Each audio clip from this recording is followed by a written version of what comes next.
Dear students, GPS CLAT Academy at Gyanodaya, a senior secondary school at Sikar, supports its students in their CLAT preparation. We have started a lecture series which will be delivered to you on a daily basis on YouTube. The lecture series revolves around discussion of mock papers. You can request us for the concerned mock papers. If you intend to join us in our daily discussions, you are most welcome. Please have a look at Article 81 of the Constitution. Composition of the House of the People.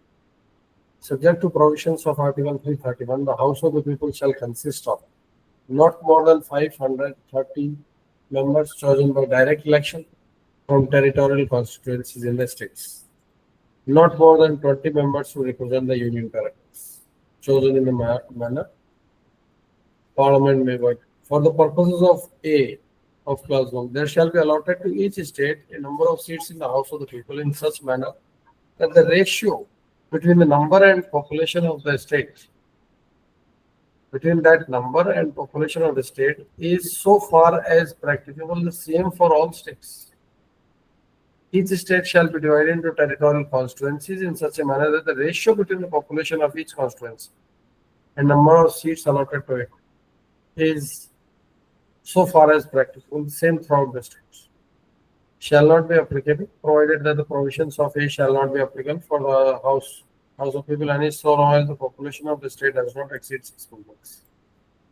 In this article, the expression population means population as ascertained in the last preceding census. Right? Provided that the reference have been published and so on and so forth. So the most important aspect of this is, for the purposes of clause A of 1, there shall be allotted to each state a number of seats in the House of People in such manner that the ratio between the number and the population of the state, all right, is so far as practicable the same for all the states. So the ratio of the seats allocated and population of the states shall remain constant throughout the country. So what will you do of this constitutional provision? Alright, they are saying you consider this parameter, you consider that parameter, but what is the fundamental norm posited in the Constitution? You'll have to first carry out a constitutional amendment, and then only you can vary what is the fundamental tenet in the Constitution. Is it not? Each state shall be divided into territorial constituencies in such a manner that the ratio between the population of each constituency and the number of seats allotted to it, so far as practicable, the same throughout the states. So you see, for the nation as a whole, the ratio of between the people represented by one representative shall remain constant across the territory of India. And across the territorial constituencies also, there has to be a uniformity, similar uniformity. That's how the ratio will remain constant, otherwise the ratio will not remain constant. There shall be allotted to each state a number of seats in the House of People in such manner that the ratio between the number and the population of the state is same. So the number of seats allocated to a state and its population means if the 100 seats are allocated and there is a 10 crore population, then 100 is to 10 crore. The ratio, whatever it comes, the same ratio will be there for the entire country. So Article 81 provides that is a less of a federal argument, but more of a unionist argument, wherein the entire country is taken as a unit instead of parceling it out among different states. So what is projected here is the national perspective takes into account we the people of India, as the preamble of our constitution starts. You must have noticed the preamble of the constitution. Here is a provision which is talking about we the people of India. Right?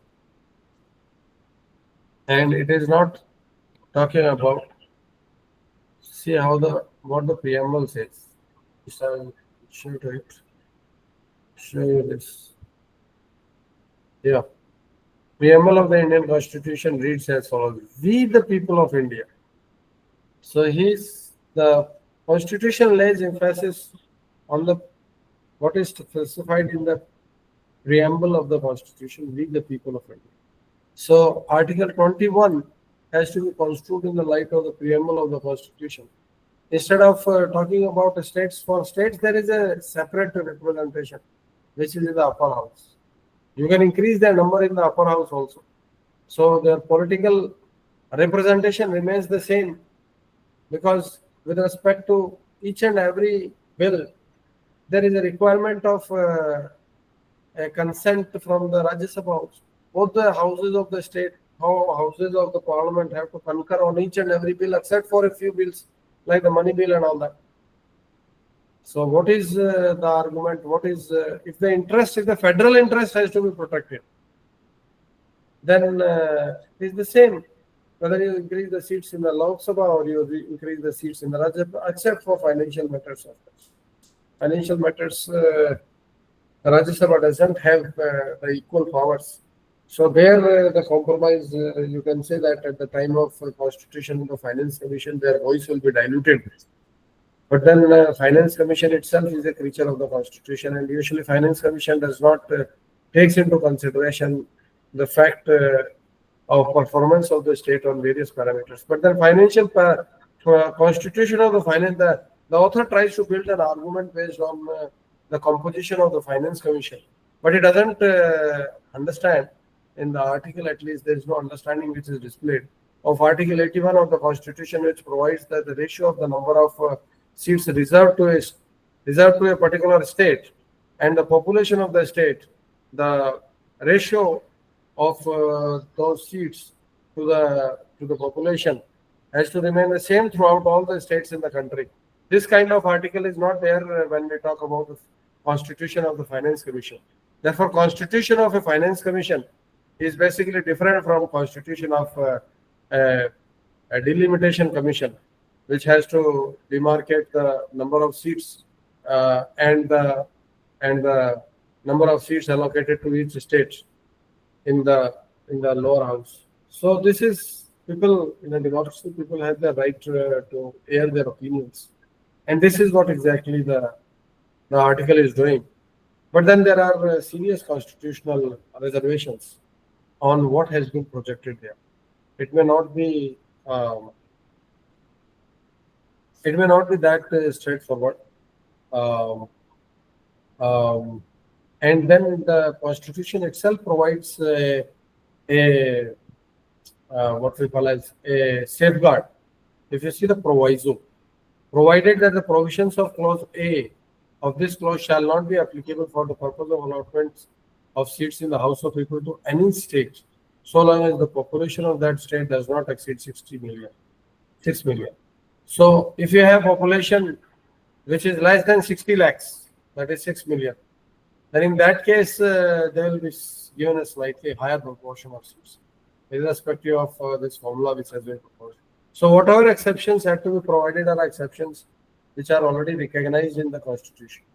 Therefore, any article which comes on this issue has to deal with the Article 81.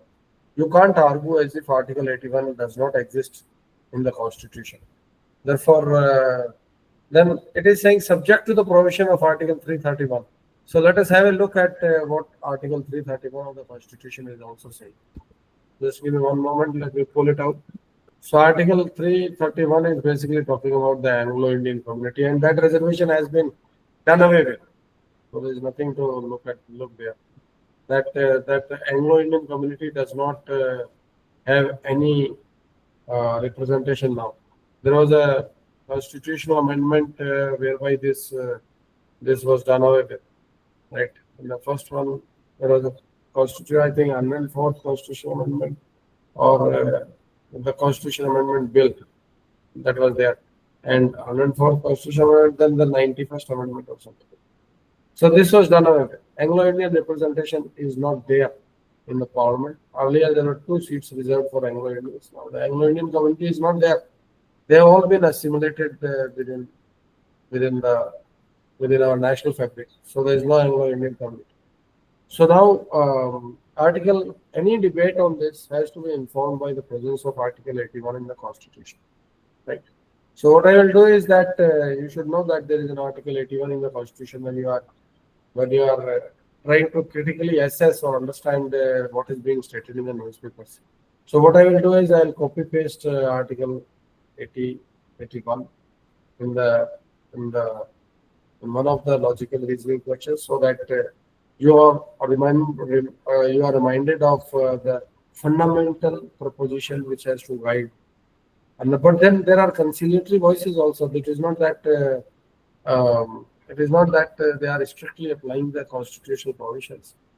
People are also saying that look, we will not allow your representation to fall below a particular fall below the present numbers. This is what they are saying. These are conciliatory voices, and these conciliatory voices have to be worked into the framework of the constitution. Can't be, you'll have to either change the constitution or you'll have to do something about it. You just can't pass a say executive circular which is contrary to the canons of the constitution, because what is provided in the constitution is supreme, and if an executive circular or a subordinate legislation falls foul of the spirit or letter of the constitution, then that always runs the risks of being struck down by the courts for being ultra-vires the constitution, right? I hope this is clear to you people, right? So I will whatever I will refer to, I will put in the test paper, so that you don't have to go searching for it. You don't have to see the video as to which articles were referred to. No, not required. I'll do that for you, so don't have to bother about all that. But the recordings are exactly so that you can revisit from time to time. Now let us come to the questions. Question number 74. So this is correct. I will not spend time on this. Question number 75. This is incorrect. Which of the following, if true, would most no, this one. Which of the following, if true, would most weaken the author's argument about per capita standardization? So per capita standardization basically is talking about Article 81 of the Constitution, that the representation has to be same across all the states. This is what he's saying. So which of the following articles, if true, would most weaken the author's argument about per capita standardization? So per capita indicators effectively capture regional disparities. Per capita captures regional disparities. Per capita doesn't. It evens out everything. It is a sort of average, so it may not capture regional disparities. Characteristics and composition of population are irrelevant for policy making. Composition of population, so does it weaken the author's argument about per capita? Means you take the population of the state, you take the ratio of population to the number of seats given. So how many representatives, how many people are represented by one representative? That ratio should remain the same across all the states. That is the per capita standardization argument. So he's saying that which of the following, if true, would most weaken the author's argument about per capita standardization? He is not in favor of the per capita standardization. When he says which will most weaken the author's arguments about per capita standardization. Per capita characteristics and composition of population are irrelevant for policy making. This seems to be tangential. Per capita standardization accurately represents all population groups. Per capita standardization, yes, per capita standardization, he basically says that it is a hollow argument. But here it says per capita standardization accurately represents all the population group. If it does, then there is no need for any change to Article 81. Population-based reading always leads to equitable outcomes. So this is the same argument, that it is equity. This is also weakening the author's argument. But linguistically, Third one is aligns more with the population-based reading, and that is per capita standardization. Per capita standardization is the expression used in the passage. Where they have used this in the passage? This is where they have used in the passage. In each and every sphere, the population-based standardization has been on its gross count, leading to a per capita measure, which is often misleading. So per capita, he is not in favor of per capita. He is not in favor of the constitutional formula given in Article 81 of the Constitution. This is getting adopted on a wider scale in current SDG environment of generating indicators indiscriminately. We name it a per capita hangover. He is not very happy with the per capita standardization. Right. So let me go to the next question. This is okay. I got to question number 78. Based on the author's argument, which of the following must necessarily be true? Based on author's arguments, which of the following must necessarily be true? Raw population count is inadequate for equitable allocation. Okay.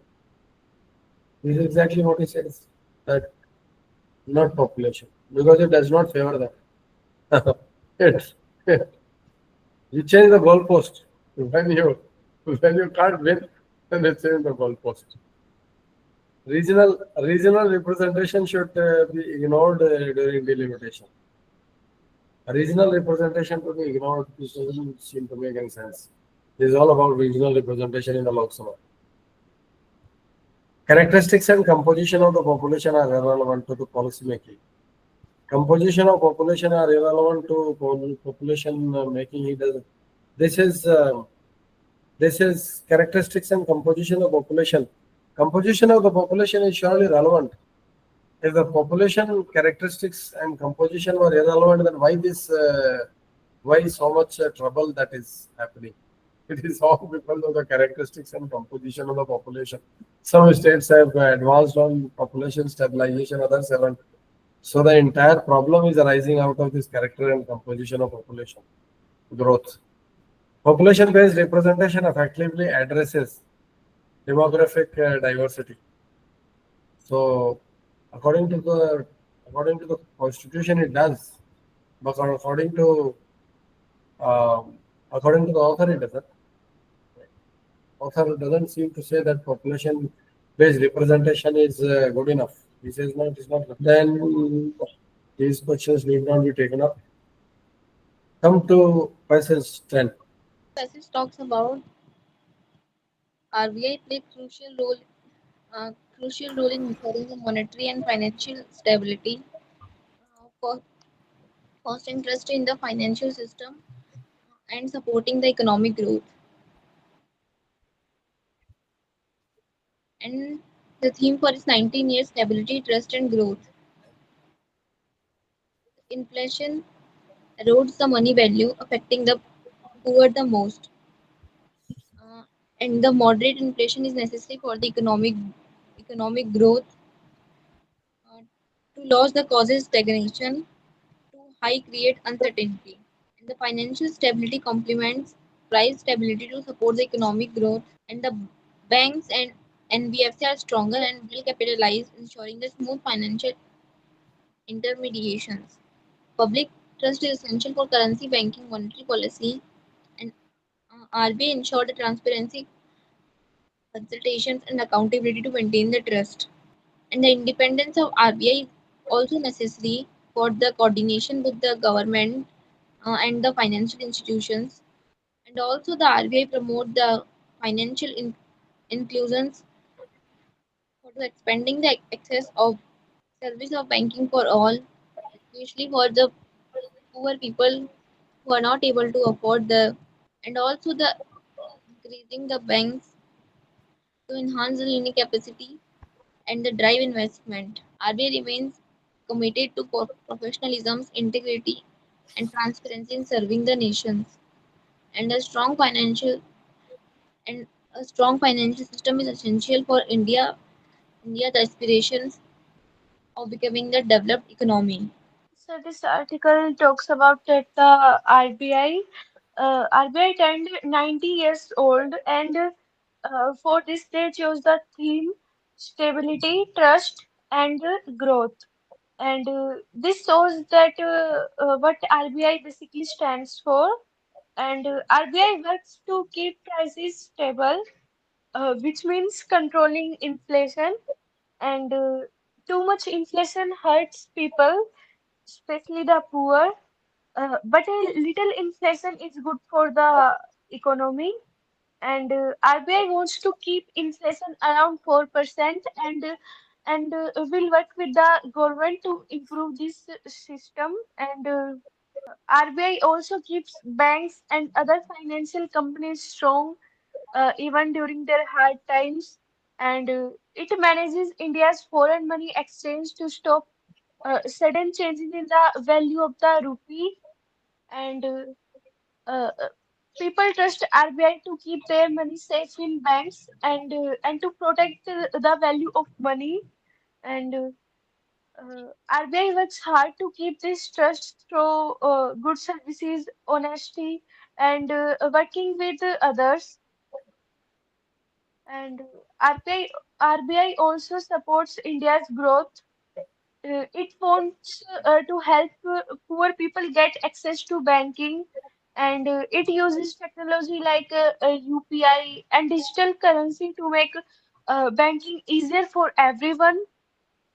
And RBI wants India's money and payment systems to be known around the world. And RBI promises to continue working with honesty and to build a strong and safe financial system for all people in India. That's all from my side. Basically, this article talks about the 90 years of RBI and what kind of milestones it has achieved. RBI, the main function of the RBI is to look after monetary policy. Monetary policy provides price stability in the economy. RBI from time to time undertakes open market operations in order to stabilize the price levels in the economy, in order to control inflation by leveraging the uh, monetary tools that are available to it. Monetary tools are a number of tools, and one amongst them is the repo rate revisions, means the rate at which the RBI lends to the banks. If the RBI charges higher rates, then the money gets costly for the banks. Interest rates rise. This is usually done when there is excess liquidity in the market, and to mop up such liquidity in order to do away with inflationary pulls, such steps are usually taken. RBI has other functions also. For example, foreign exchange management also falls under the purview of the RBI. Foreign exchange management basically is done in our country on two accounts. One is the trade account and another is the capital account. There is partial capital account convertibility. That means we don't allow to capital to go outside the country, provided there are certain norms, RBI norms on this behalf which have to be followed. So you might have heard that such and such country, such and such company is investing abroad, and um, and that you may say that that is the instance of capital account convertibility, but that is a separate chapter of it. Otherwise, current account convertibility is there, but capital account convertibility, current account convertibility is also there up to a particular limit. It is not limitless, and capital account convertibility is usually not there in our country because we are a capital starved country, but then we are making, as the article, the author says, that we are making, we are taking steps towards internationalization of the rupee. In other words, just like the internationalization of the dollar, rupee should also become an accepted international currency. But then this brings its own negatives and positives, and this can be done only and only if you have a very strong economic fundamentals. We are still a developing country, and internationalization of rupee is quite a way off.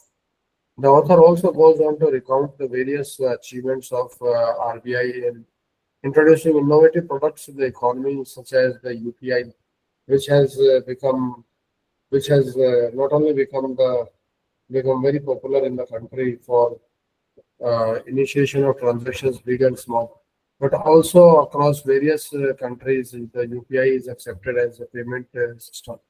So that is one. Then we have digitalized our lending operations and try to make them more inclusive, make them more customer friendly. We have also RBI has also um, from time to time the RBI has taken steps right from the very earlier times from the nationalization of banks to ensure that credit is available to the marginalized sections of our economy on concessional terms. Particularly the farmers credit, the Kisan credit card, which has been introduced by banks, are basically lending frameworks where the interest rates are kept very low so as to uh, enable financial inclusion of the marginalized sections of our population, and to keep to mainstream them into the mainstream them into the economic process of the community, and not to allow them to slip in the hands of unscrupulous lenders who charge very exorbitant rates and ruin them financially. So these are some of the steps that the RBI has undertaken, and this is a what they call as a well-rounded review of what all things the RBI does for the country. Now, having said that, let me quickly go to the questions and let us see how we land those questions. Um, this one seems to be absolutely correct, so I'm not going to this. 84 correct, 85, 85. Based on author's arguments, which of the following, if true, would reduce the declining value of currency? So reduce the declining value of currency means promote our currency. So which is going to promote our currency? Stable prices are going to promote our currency. Stable prices show the stability of our economy, stability of the forces of demand and supply, stability of the market-based economy that we have, stability of the how the current stock exchanges are functioning. Limiting foreign exchange reserves to stabilize the economy. Now, decline in value of currency or appreciation in the value of currency take place during inflation and deflation. When there is inflation, there is decline in the value of the currency, right? So, if maintaining price stability through inflexible inflation flexible inflation targeting. This is very clear from this itself. Reducing public trust in monetary policies. If public trust vaporizes in monetary policies, then the RBI will lose control over the banks, control over the customers of banks also. Eliminating digital payment systems. We have to promote the digital payment systems in order to promote the value of the currency, because behind the digital payment systems is the currency, and if the currency is unknown, then digital payment systems will fall flat, right? 100% correct. 86, 87 also, 88 is also something else. Open market operations, that's it. Then we will come to the next passage. That passage is, yes, passage 11. Please come to passage 11. So this passage talks about India aim to transform from an energy importer to the clean electricity exporter by 2047, of Yes. while leveraging the renewable energy and advanced transmission technology and international grid connections. And India spends uh, $130 billion annually on oil and gas import, and this one this weakening the rupee and also increasing the inflation and raising the borrowing cost. And for achieving the energy security is not just an economic necessity, but this is strategic imperative. The world is shifting from fossil fuel to green electricity like solar and wind. And like oil, electricity is not globally traded. Advancement in HVDC's transmission, battery storage, and the submarine capables now uh, global electricity grid possible. And India also already have a strong grid connection with Nepal, Bhutan, and Bangladesh. Gigawatt energy superhighway from Saudi Arabia to Japan, and the lower electricity cost for all participating nations. And India could export the clean power globally, supplying the morning energy to Saudi Arabia and night energy to Tokyo. The India is facing the hurdles. India must scale up battery storage and pump hydro solution manage surplus renewable power. And the storage costs are falling rapidly. By 2035, India could connect the countries like Russia, Europe, and US, and enabling the global energy trading. India is uniquely positioned to lead the global clean energy transitions, and the technologies are ready, the economic is compelling, and the world is electrifying. India must act now to become energy dominant, powering the world with its sun and wind. That's all. Yes. So this article is basically about the green revolution and how India can leverage that to its own benefit. So as we know, India is a very large importer of petroleum products from the Middle East and its other neighboring countries.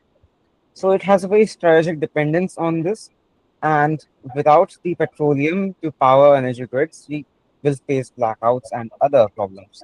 So what it says is that since the world is transitioning from fossil fuels to green energy, renewable energy like the solar energy and hydro energy, so what India can do is that can leverage this by building its own green energy infrastructure so that it has excess energy that it can utilize to boost growth. Now, it mentions key points such as the very interconnected nature of the Indian electric grid with the grids of Bangladesh, Bhutan, and Nepal. So we can sell the excess energy to them, which will generate revenue and boost economic activity, therefore decreasing inflation and giving us more money to spend. And not to mention, with the decrease in the petroleum imports of the petroleum products such as coal, since most of our current quite a fraction of our current electrical generation is powered by coal, we'd be able to decrease our strategic uh, dependence on this. This will also allow us to have a much more environmentally sustainable energy production and boost our target to become a developed country by 2047. So this passage says that India wants to become a global superpower by 2047, but couldn't achieve it because its heavy dependence on imported gas, which cost 130 billion US dollar a year, and uh, this hurts the economy by weakening the rupee and causing inflation. And the world is shifting to clean energy like solar and wind, but uh, the world is shifting to clean energy like solar and wind, and this provide India a great chance to lead the global electricity trade. And India already has a strong power grid and is expanding it further. And new technologies like HVDC transmission, underwater cables, and better batteries make it possible to send electricity across countries and even oceans. And India's One Sun, One World, One Grid project, which basically aims to connect India's grid to places like Saudi Arabia, Japan, and eventually Europe. And this would allow India to export its cheap solar power to countries where electricity is expensive, and uh, and India must invest more in electricity storage.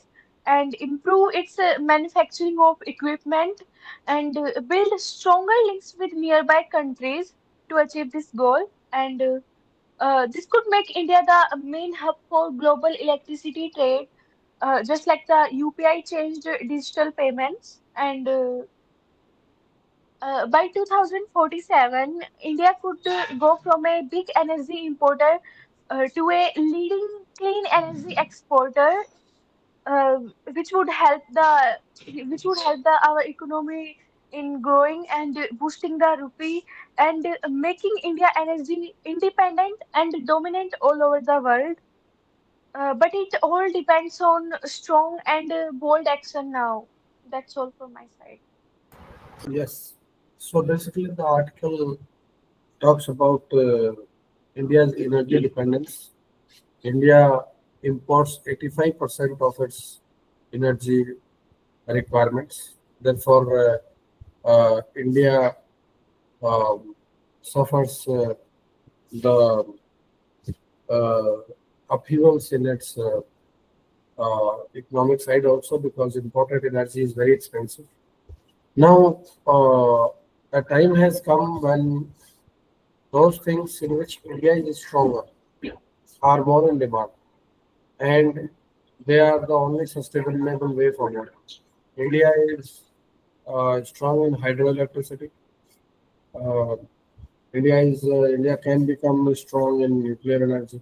India is strong in wind energy. India is strong in solar energy. In fact, solar energy, India has established the International Solar Alliance, and the alliance has its headquarters at Gurugram. And the Solar Alliance promotes an alternative way of looking at energy generation, and such that uh, the entire solar energy generation will be connected to the national grid, so that those areas which are deficient in energy generation on given days because of low solar radiation, or uh, because of vagaries of weather, they will be compensated by other areas in which there is over solar radiation. Uh, so, and then India has proposed the idea of International Solar Alliance, which has been joined by a number of countries also, wherein they will establish a cross-national or trans-border electricity grids, and utilizing solar power, and providing wherever there are shortfalls, and mutually complementing in generation of renewable energy. Therefore, to that extent, the article posits the the posits the uh, future of India and locates the same in the international energy landscape. But to that extent, India is already located there. So that is one development. Besides, from a critical perspective, the article talks about hydroelectric power. The article talks about wind power. The article talks about solar power. But the article does not talk about nuclear power, which is also one of the important um, this is not a renewable energy. We will not say nuclear power is renewable energy, but nevertheless a clean source of energy compared to coal. Our present electricity generation is 70% dependent on coal, and we are expanding our facilities. Although we may be expanding our facilities in order to keep pace with the growing demand for energy, but we are simultaneously expanding our um, um, renewable energy footprint also, renewable energy production also.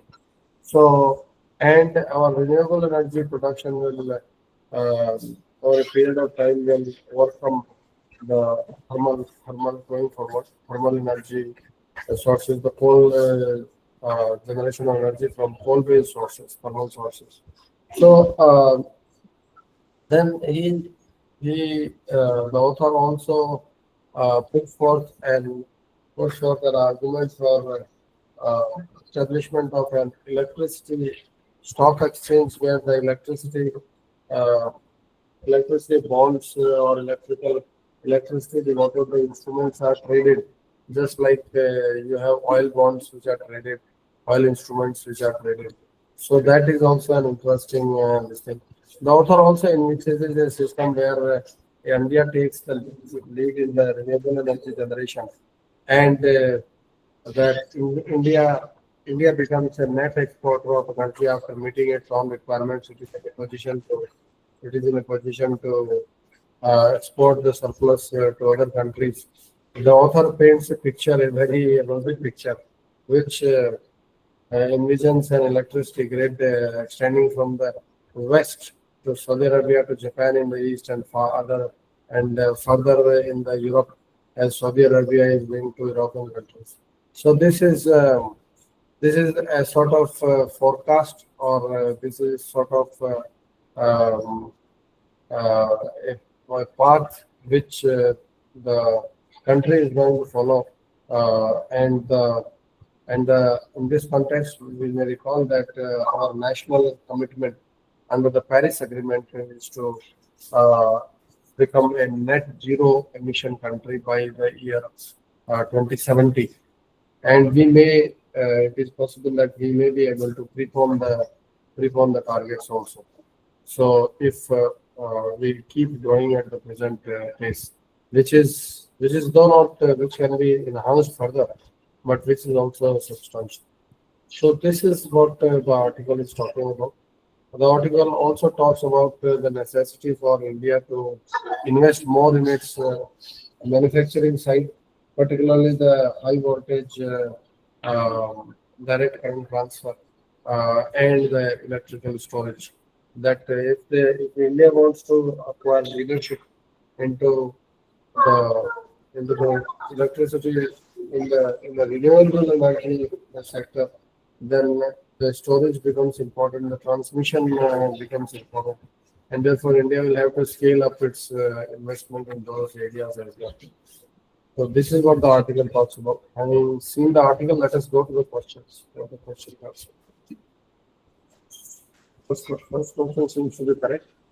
Second question seems to be incorrect. So let us examine this question.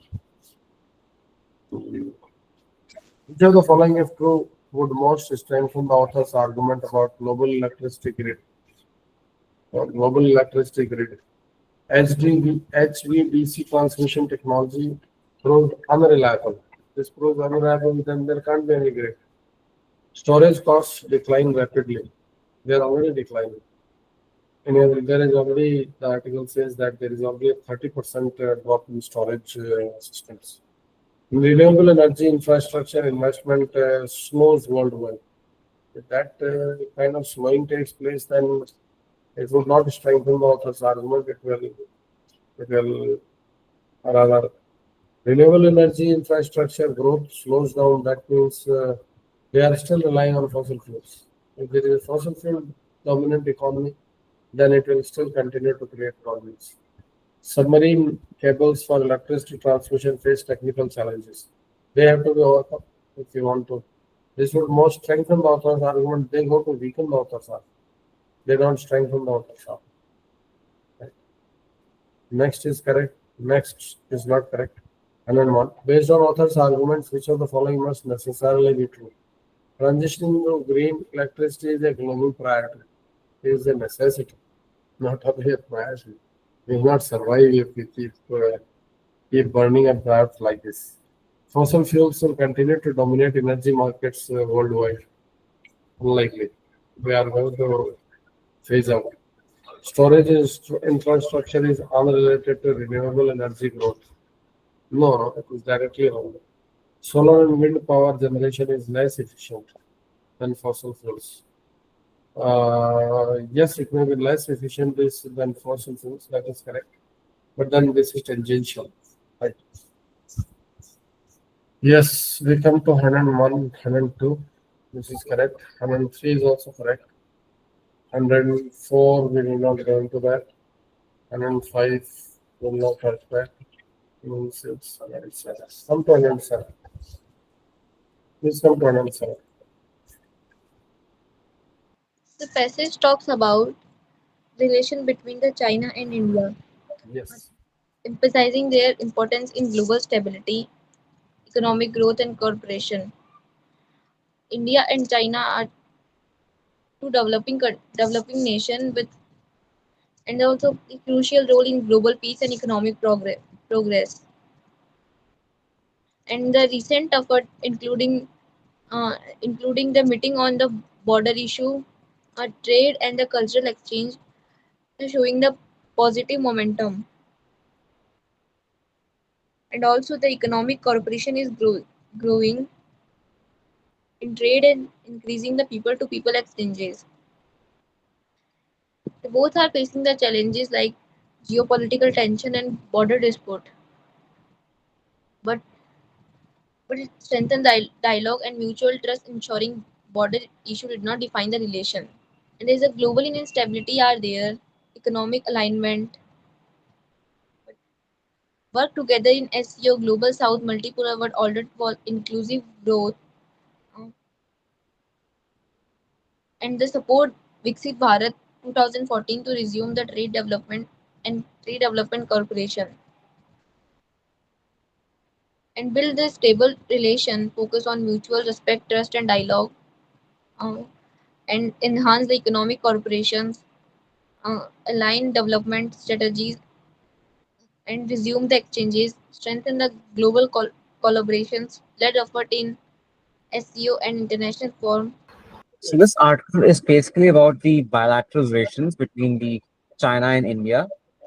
So it talks how China and India being two ancient civilizations with being the two major developed economies of the current world must have a strategic relationship with each other, and only through economic cooperation and dialogue can any differences be solved.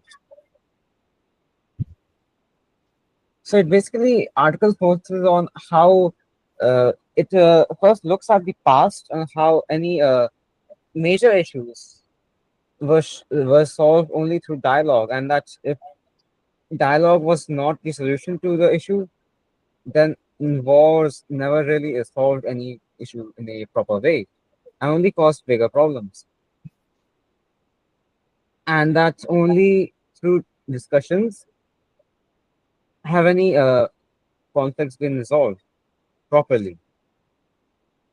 Not to mention, it also says that how the very strong economic cooperation with the between the two countries as of now, so as India's second biggest trading partner being China, and one of the top three trading partners of China being India, are both economically supporting each other through trade, and that this cooperation is how we can develop a uh, relationship of trust and mutual cooperation in other sectors such as in cultural manner, so it can achieve peace and stability between the two countries. Only through dialogue and mutual trust can both nations work together for regional and global stability. So this passage talks about the India-China bilateral relationships, and on April 1st, 2024, China and India completed 75 years of diplomatic relations, and over these years, even with ups and downs, both these countries have kept moving forward, and their top leaders like Nehru, Mao Zedong, Rajiv Gandhi, Xi Jinping, and Modi, and all these leaders have played important roles in improving ties at different times, and China and India have had strong cultural and historical connections, and stories of Zhuan Zhang and Bodhidharm. So these both show their old links, and in modern times, things like yoga and Bollywood movies are popular in China. And trade between both these countries have grown a lot, and many talks and meetings are held to improve cooperation among these countries. And Even though there are some issues like the border problem, both countries have tried to solve them through dialogue and peaceful talks, and they believe differences should not turn into fights and should not affect their overall relationship. And China and India are large developing countries, and they can do a lot together for the betterment of the world. And by working together, they can help other developing countries and support peace and progress across the world. That's all from my side. Yes. So basically, the article dwells on the Indo-China relationship and the 75 years of this relationship. Now, it's interesting that China and India have warmed up to each other. Um, the Indo-Chinese War of 1962 has and is still casting shadows on the potential of the trade and economic exchanges, the cultural exchanges, and uh, uh, those exchanges are overshadowed still because officials, uh, particularly in New Delhi, look at the Chinese with a sort of suspicion till date. The article has been written by a Chinese author, the ambassador of China and to India, and you can see that in the references to the boundary question, not undermining the cooperation in the Chinese cooperation in other spheres of the our relations, particularly the economic relations. Now, this is a point where India disagrees. India says that relations could be fully normalized only when the boundary question is fully settled. Whereas the Chinese position on the boundary question is that the boundaries which have been established during the colonial periods don't apply, and we have to renegotiate or open the question of boundaries at present. Now, India completely disagrees with that kind of suggestion, and that becomes a bone of contention between the two countries. And Indian official position is that until the boundary equation is settled to mutual satisfaction of both the countries, India will not be able to oblige China with the full scope for cooperation in bilateral relations. The tone of the author is very, very conciliatory, and at the same time, the author is projecting the viewpoint of their government that boundary equations, boundary relations should not come in the way of bilateral progress in the bilateral relations, which is diametrically opposite to India's decision. The article comprehensively covers the historical evolution of the ties between India and China and carefully avoids talking about things which have been unsavory in the past, particularly the Chinese confrontation and the national humiliation which set in India in the aftermath of that invasion. Unprovoked it was, and opposed to the tenets of the Panchsheel Agreement. Basically, the Panchsheel Agreement enshrined the five principles as enshrined in our national policy for peaceful coexistence. And the shadow of that 1962 defeat rankles in the hearts of Indians even till this date. And there is a unease when it comes to dealing with the Chinese factor. And in fact, India's massive defense budget is geared towards meeting the Chinese challenge. So, despite the conciliatory tone of the article, and despite India also being very, very willing for having enhanced trade cooperation and having historical ties with China, ties with China, as rightly pointed out, that they go back to the Harsha's reign when Huang came to India. And in fact, Buddhism made its home in China and it traveled to China from India. Though the Buddhists in China, the Dalai Lama and all that, that is not an episode which is referred to in this article. And that is cultural plurality is not a strength of the Chinese as it is of the Indians. Now, the on the bilateral trade front, a lot of progress has been made from being from a very meager bilateral investment. The China has become one of the largest trading partners of India. In this regard, the from the Indian perspective, the bilateral relations are loaded heavily in favor of China. Well, the Chinese have a huge trade surplus with India.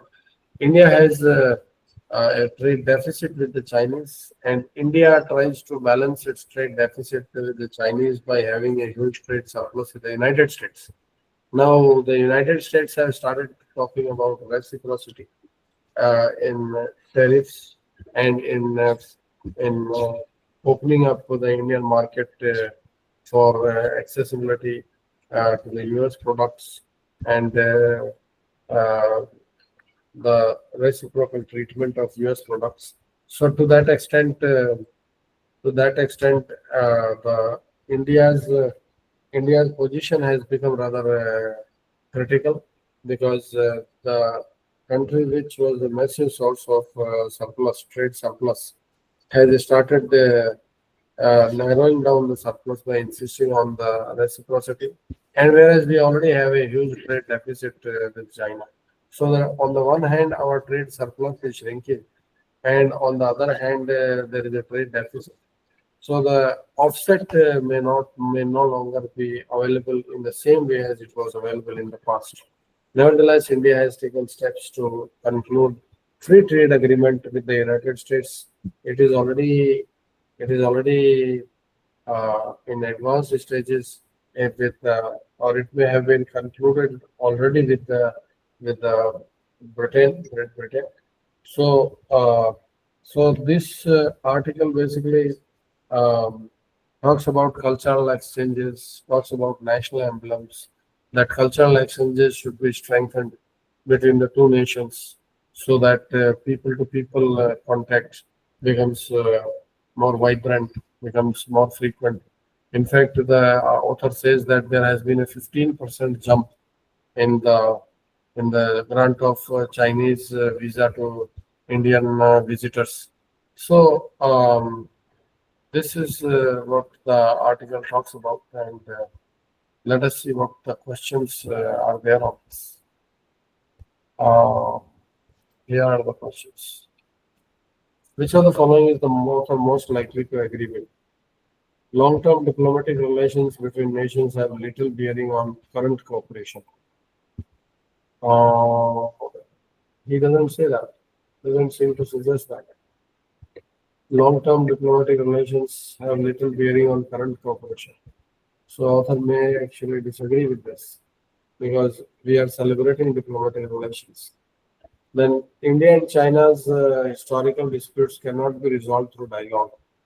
This is not what the article says. Article says that you put the boundary question aside, and we have put the boundary question aside, and we have gone forward and executed trade agreements, and we have boosted our bilateral trade in very, very phenomenal terms. So this may not be correct that historical disputes cannot be resolved through dialogue. They have to be resolved through dialogue only. War is not a solution. Strategic guidance of national leaders is crucial for stable bilateral ties. It talks about Prime Minister Narendra Modi's guidance and also about the current Chinese premier's guidance. And one can understand since it is a political leader who is writing the article, one can very well understand the the the ecosystem or the environment in which the article has been written. The uh, Economic competition between nations should always override diplomatic efforts. Now, he says the relationship between India and China is complementary and not competitive. So this he may not like to agree with. Now, second question is correct, so I will not take it up. Third question seems to be incorrect. Let us, based on author's argument, which of the following must necessarily be true?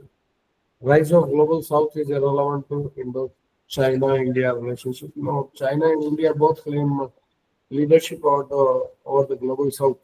Global north comprises of the industrialized countries. Global south comprises of the industries which are least developed or which are developing.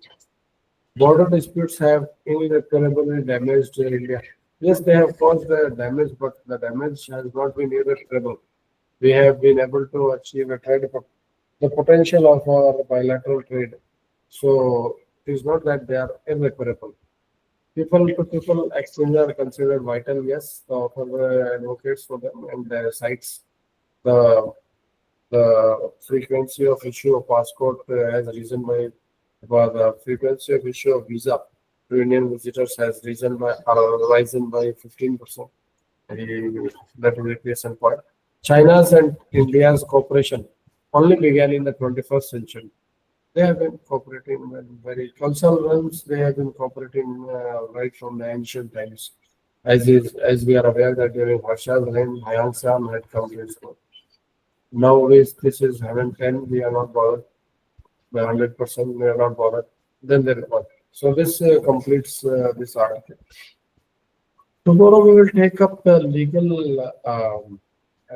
legal aptitude questions. Kanishka, you have a track record of finishing one article per day. Yes, sir. You have a track record of finishing one article per day.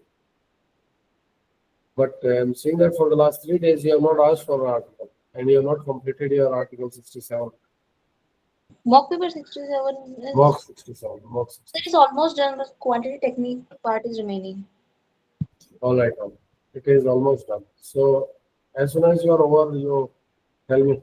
People have to will have to maintain a discipline of completing one mock paper per day. See if it's ready. Hmm? Yeah, Mock- yes. 67 I have forwarded to you. 68 is ready. 69 is also ready. Today I sat whole day at my home and completed this. I did not even come to the office because there was so much work to do. So I was working the whole day on that mock paper only. On 69 I have completed. It is ready. And the class has been taken by Pokhara sir. I guess because I could not join in that class. I wanted to join and I stayed in that class for a long time.